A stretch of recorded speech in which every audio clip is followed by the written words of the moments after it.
Welcome back. Hong Kong's opposition pro-democracy movement has made unprecedented gains in the city's district council elections. China's Foreign Minister Wang Yi says Hong Kong is a part of China no matter what happens in the polls. Early results show pro-democracy candidates have won 390 out of the 452 seats. Over 3 million people voted in the elections on a 71% turnout, beating the record set in 2016 elections. After the defeat, Hong Kong's leader Carrie Lam said her government will listen humbly to public demands. There were no protests and people voted peacefully in numbers. The city has endured months of mass rallies and violent anti-government demonstrations. For more insight into this story, we are joined by our Hong Kong correspondent, Grace Lee. Grace, that the results are in, should we expect the protest movement to settle down or intensify? Well, for now, it seems like people are celebrating what has happened in the elections. We're already seeing people coming out onto the streets in Central during lunchtime, having a glass of champagne and patting each other on the back for a successful kind of pro-democracy takeover of the local elections. And it is seen as a signal to these democracy protesters that potentially this may be the push that they need to continue on in their fight for pro-democracy here. And of course, there are still some people holed up in Polytechnic University at this time, and they want to go to that area tonight to show their support for those left behind as well. It is seen as a signal for them to continue on in this move. The pro-democracy candidates that won elections in 2003 were voted out after one term. What are people's expectations this time around?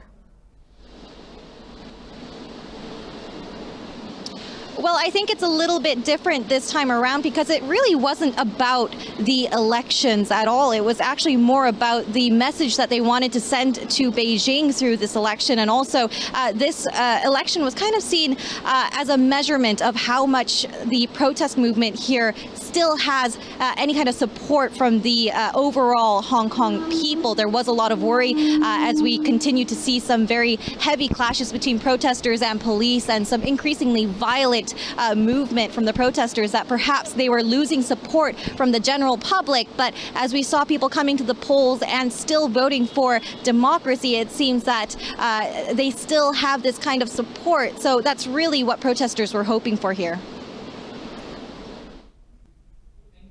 Thank you, Grace. We were speaking to our Hong Kong correspondent, Grace Lee. North Korea says leader Kim Jong-un has ordered fresh artillery fire drills at a frontline island. The move has drawn an immediate rebuke from the South amid stalled nuclear talks and escalating tensions. State media says the firing happened when Kim inspected a military unit on Chagrin Islet off the west coast. It was Kim's first known trip to a frontline military unit since he entered nuclear talks with the US last year. South Korea's defense ministry expressed regret over the latest drills and asked Pyongyang to stop escalating tensions. Spokeswoman Choi Yoon-soo said the artillery drills violate last year's inter-Korean deals. In recent months, North Korea test-fired a slew of short-range missiles and other weapons, which experts say mainly target South Korea. Iran and the International Atomic Energy Agency have agreed to cooperate on 4 new nuclear projects in the country. Iran's ambassador Kazem Karibabadi says the projects financed by the IAEA are worth more than 1 million euros. The Iranian envoy says the new cooperation was agreed at a Board of Governors meeting. Abadi says the cooperation includes the promotion of nuclear research, reactors, security, and human resources. He says the promotion of producers' capacity and waste management is part of the collaboration. Abadi went on to say 2 power stations projects and cancer cooperation are already underway and will continue over the next 2 years. Azad Kashmir President Sardar Masood Khan has briefed OIC about the deepening crisis in Indian-occupied Kashmir. Khan discussed Indian atrocities in the valley during a meeting with OIC Secretary General Yusuf Al Uthaymeen in Jeddah. President Khan told Al-Thaymin that the status of Kashmir is one of the oldest unresolved items on the UN agenda. He said the residents of occupied Kashmir have spent over 100 days living under an Indian curfew and communications blackout. Earlier, Khan attended a seminar and a photo exhibition on Kashmir at the OIC Secretariat in Jeddah. At the seminar, OIC Assistant Secretary General Yusuf bin Mohammed Al-Zabei said the organization has always supported the Kashmiri cause. He said the issue has been at the top of the agenda of all OIC summits and meetings of its Council of Foreign Ministers. New Delhi has confined an Indian civil society fact-finding delegation to Srinagar, refusing it access to the rest of occupied Kashmir. The 5-member delegation, led by former Union Minister Yashwant Sinha, has slammed New Delhi's claim of normalcy in the valley. Concerned citizens group says they have been told to stay in a hotel in Srinagar. The group told media that police stopped them from going to Pulwama and Budgam districts. Sinha earlier debunked New Delhi's claims of normalcy in the valley, saying Kashmiris are in distress and angry at the current crisis. The occupied valley is reeling under India's curfew and communications blackout for the last 113 days.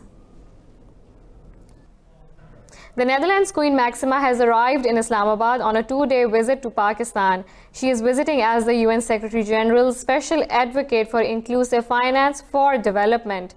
During the visit, she will meet President Arif Alvi and Prime Minister Imran Khan. The Queen will speak with international development partners and representatives from the fintech sector. She will also meet the Governor of the State Bank of Pakistan, Reza Bakir, and the Prime Minister's financial advisor, Abdul Hafiz Sheikh. Pakistan's Foreign Office said Queen Maxima will also attend the launch of the micro-payment gateway. Israeli Prime Minister Benjamin Netanyahu's Likud party has decided to hold a leadership vote after his indictment on corruption charges. Gideon Saar, a Likud lawmaker who has challenged Netanyahu, said he welcomes the Prime Minister's agreement to hold primaries for party leadership. Last week, Netanyahu was charged with bribery, fraud, and breach of trust in a set of long-running corruption cases. Earlier, Blue and White Party head Benny Gantz said Netanyahu is threatening a civil war with inciting statements. Meanwhile, Palestinian officials say they will launch a campaign against U.S. support for Israeli settlements in the West Bank.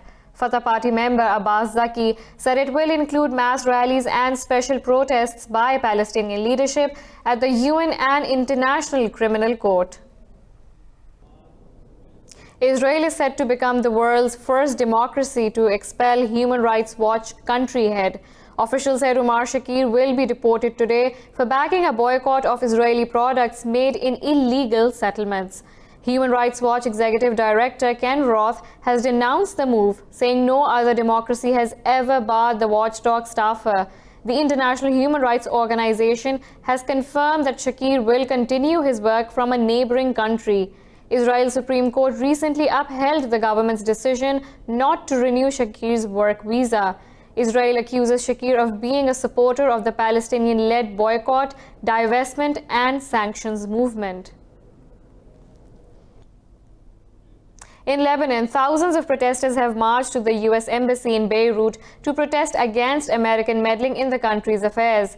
Last week, former Ambassador Jeffrey Feltman told Congress the U.S. supports protests against Iranian-backed Hezbollah party. Demonstrators burnt American and Israeli flags and attempted to cut the barbed wire cordon near the U.S. Embassy building. This led to clashes with Lebanese security forces, who fired tear gas to disperse protesters. Demonstrators said they represent resistance to American interference. Feltman said Lebanon's protest movement against the ruling elite and their impact on the government coincides with U.S. interests. U.S. Defense Secretary Mark Esper has forced out the country's Navy Chief Richard Spencer over his handling of a Navy SEAL's misconduct case. This ends the Navy's efforts to carry out a peer review that could have forced Edward Gallagher out of the elite force. Gallagher was accused of war crimes over his conduct in the Iraq War, but was only convicted of illegally posing for a photo with a detainee's corpse. Spencer demoted Gallagher after the trial, removing his status as a Navy SEAL. Esper said the officer should be allowed to retain his SEAL's trident pin. In a letter, Spencer defended the need to preserve good order and discipline in the ranks.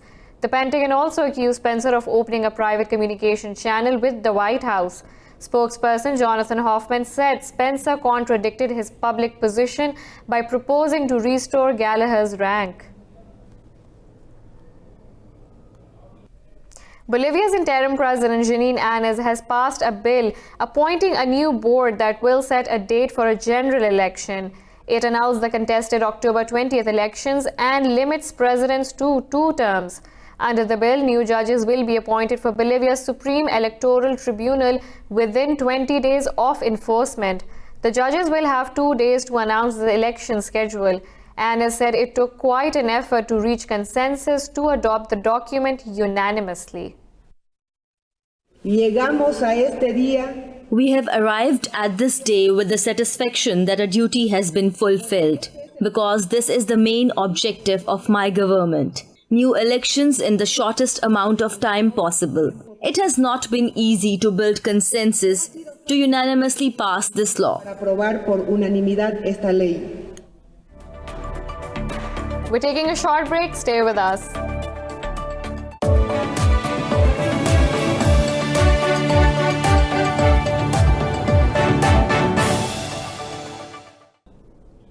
Ten people died after a passenger bus plunged into a ravine in central Peru's Huánuco department. Local media says 20 others were injured in the accident.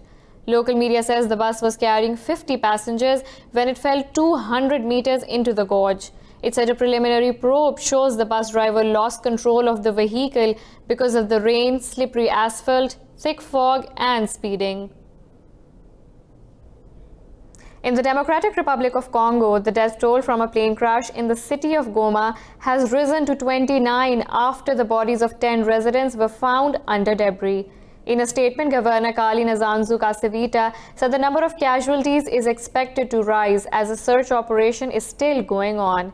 16 others were injured in the accident in which a passenger jet crashed into houses after taking off from a nearby airport. All Congolese commercial carriers are banned from operating in the European Union. In Congo, 8 civilians have been killed in the city of Beni in a fresh militant attack. Army spokesman Colonel Mac Hazokai has confirmed the incident near the Ugandan border. Reacting to the news, angry residents burned down the city's town hall, accusing the government of inaction against the armed attackers. There have been multiple protests against the failure of local forces and UN peacekeepers to protect people from attacks by the Allied Democratic Forces militia. Over 70 civilians have been killed in the Beni region since military action against militants began this month.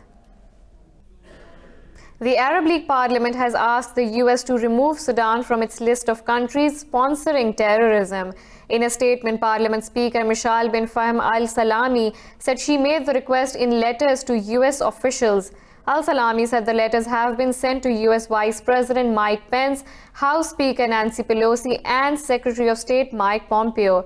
He said the Parliament unanimously decided to request to remove Sudan from Washington's sponsoring terrorism countries list.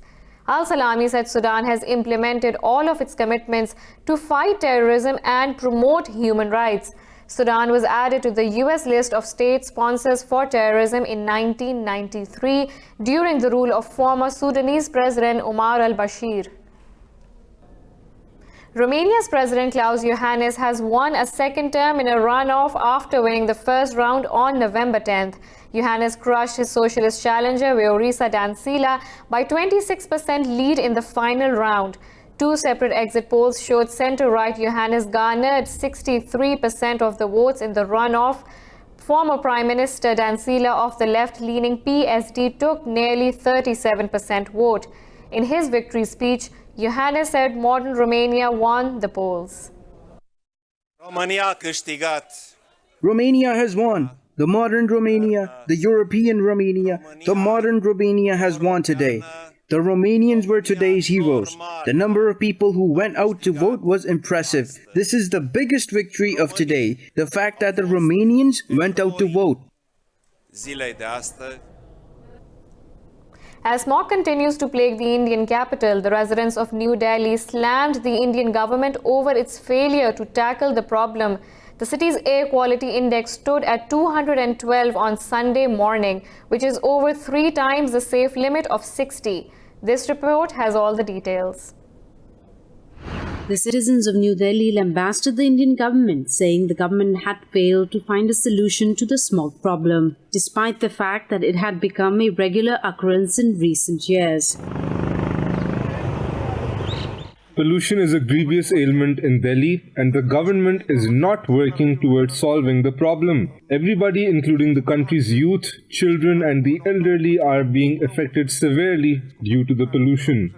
Indian authorities implemented an odd-even car rationing system in the capital, which aims to reduce vehicular emissions. But this has done little to improve this situation. Meanwhile, residents complain farmers continue to burn leftover crops in New Delhi's outskirts, despite the practice being banned by the apex court. This is the story of every year. The government will have to take some concrete steps, be it the Delhi government or central government, and accusations will not work, but the public also needs to be aware about how we can reduce air pollution, or at least how it can be controlled. Inhaling airborne pollutants can cause a number of ailments, including asthma, sore throat, and lung cancer. Children, the elderly, and people with pre-existing conditions are most vulnerable to these health risks.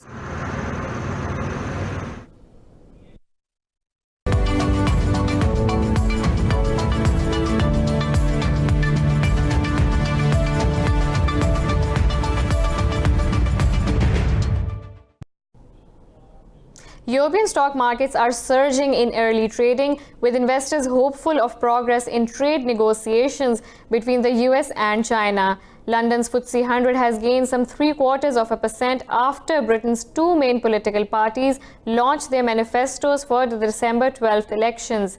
The CAC 40 in Paris is trading over 0.5% higher after Louis Vuitton confirmed that it has reached a deal to buy US luxury jeweler Tiffany.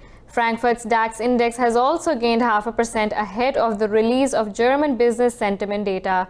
The Hang Seng index led gains in Asia, closing 1.5% higher, with shares of life insurer AIA surging over 3%. Seoul's Kospi index gained over 1%, while Tokyo's Nikkei 225 closed over 0.75% higher. The Shanghai Composite also gained 0.75% amid trade deal hopes.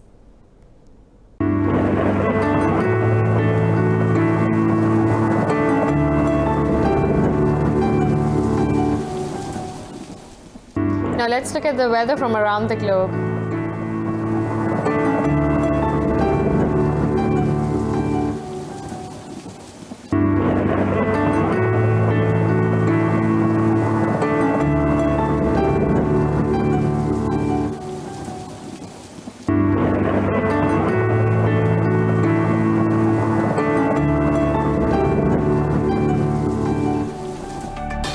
This is all for now. For latest updates, you can follow us on social media at indus.news.